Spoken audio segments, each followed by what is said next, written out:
నిజంగా దాదాపు 100 మందితోటి ర్యాలీగా వెచ్చించారు. 200 మంది ముందు మందించారు.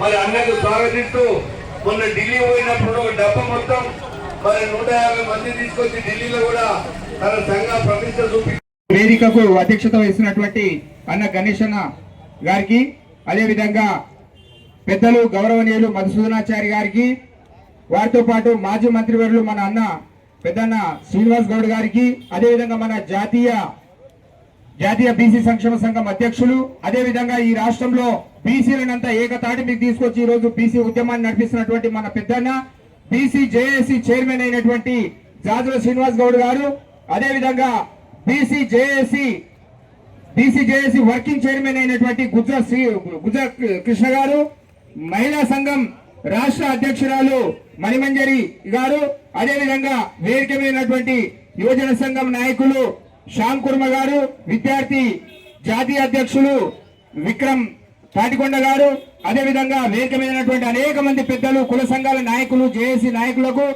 వివిధ కుల సంఘాల నుంచి వచ్చినటువంటి సంఘాల అందరికీ కూడా నాయకులకు నమస్కారాలు తెలియజేస్తూ, ఎజెండా ఒకటే, ఈ రాష్ట్రంలో 42% రిజర్వేషన్లు విద్య, ఉద్యోగ, రాజకీయ రంగాలలో సాధించడమే ఒకే ఒక లక్ష్యంతో ఈ రోజు ఈ రాష్ట్రంలో ఉద్యమం అడ్డుగుండమై మండుతా ఉంది.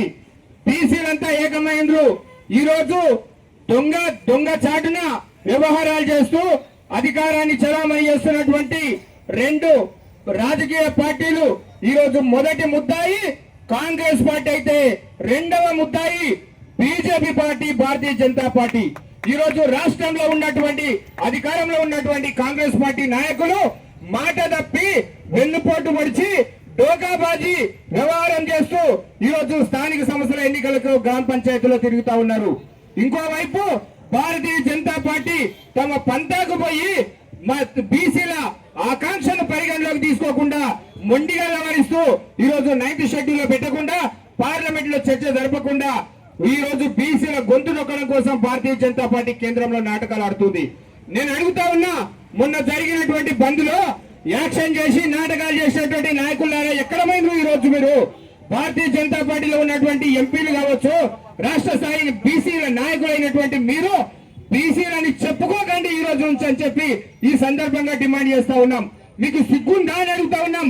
ఈ రోజు కాంగ్రెస్ పార్టీలో మహేష్ కుమార్ గౌడ్ గారు మన నాయకుడు అని చెప్పి చెప్పుకుంటా ఉన్నాం. వారి ఆటలు సాగకుండా రెడ్డి నాయకులు ఈ రోజు ప్రభుత్వంలో మన బీసీల గొంతు కోయడం కోసం వాళ్ళు ఆడుతున్నటువంటి నాటకం అంతా ఇంత కాదు.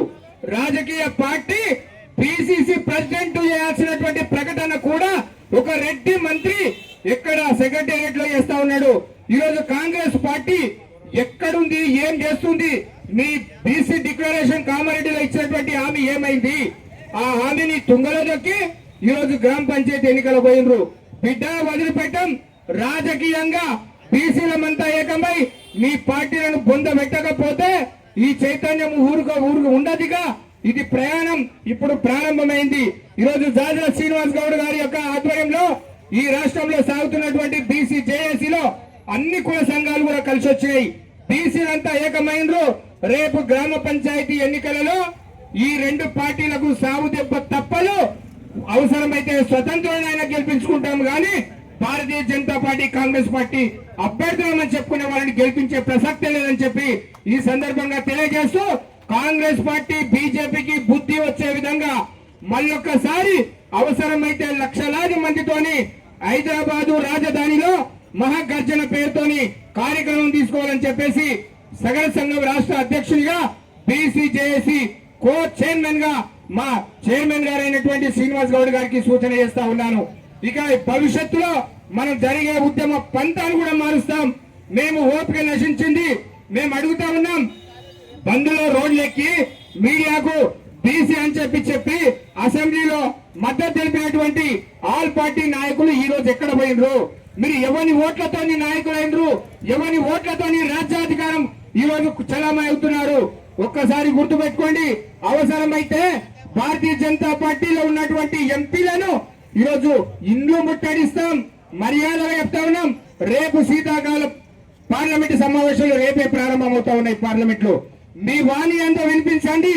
కోట్లాది మంది బీసీల గొంతుకై ఈ రోజు తెలంగాణ బీసీల వాణి మీరు పార్లమెంట్ వినిపించకపోతే రేపు ఒక రోజు చూస్తాం, 2 రోజులు చూస్తాం, 3వ రోజు నుంచి మీ ఇండ్ల ముట్టడిస్తాం, మీ ఆఫీసులను ముట్టడిస్తాం. కాంగ్రెస్ పార్టీ ఎంపీలారా మీకు కూడా చెప్తా ఉన్నాం, మా ఓట్లతోని ఈ రోజు మీరు ఎంపీలుగా పార్లమెంట్ లో అడుగుపెట్టారు బిడ్డ. జాగ్రత్తగా చెప్తా ఉన్నాం. అందులో బీసీలుగా ఉన్నటువంటి ఎంపీలకు ప్రత్యేకంగా చెప్తా ఉన్నారు, మీరు మా అన్నలు మా తమ్ముళ్ళు, మేము మిమ్మల్ని మోస్తాం, మేము మిమ్మల్ని భుజాల మీద మోస్తా ఉన్నాం. కానీ దుర్మార్గంగా పార్టీల సిద్ధాంతాల కోసం కట్టుబడమని చెప్పి నాటకాలు ఆడుతూ ఈ రోజు మీ యొక్క వాణిని, మీ గొంతును మూసుకుంటా ఉన్నారు. పదవుల కోసం పెదవులు మూసుకొని కొనసాగుతా ఉన్నారు. ఇక ముందు ఈ విధానమే కనుక కొనసాగితే మీ సంగతి కూడా చూడడానికి బీసీ సమాజం వెనుకాడదు. అందుకే ఈ సందర్భంగా చివరిగా చెప్తా ఉన్నాను, బీసీ నాయకులారా, ఎంపీలారా, ఎమ్మెల్యేలారా, ఏ పార్టీలోనైనా ఉండండి, బీసీ వాదాన్ని వినిపించండి. మీకు దమ్ము ధైర్యం ఉంటే మీ అధిష్టానాన్ని ఒప్పించండి, లేకపోతే రాజీనామాలు వారేసి రండి. స్వతంత్రంగా గెలిపించుకునేటువంటి సత్తా ఈ కోట్లాది మంది బీసీలకు ఉన్నది రాష్ట్రంలో అని చెప్పి తెలియజేస్తూ ఈ అవకాశం ఇచ్చినటువంటి ఈ వేదికకు ధన్యవాదాలు తెలియజేస్తూ సెలవు తీసుకుంటాను. Thank you. ప్రత్యేకమైన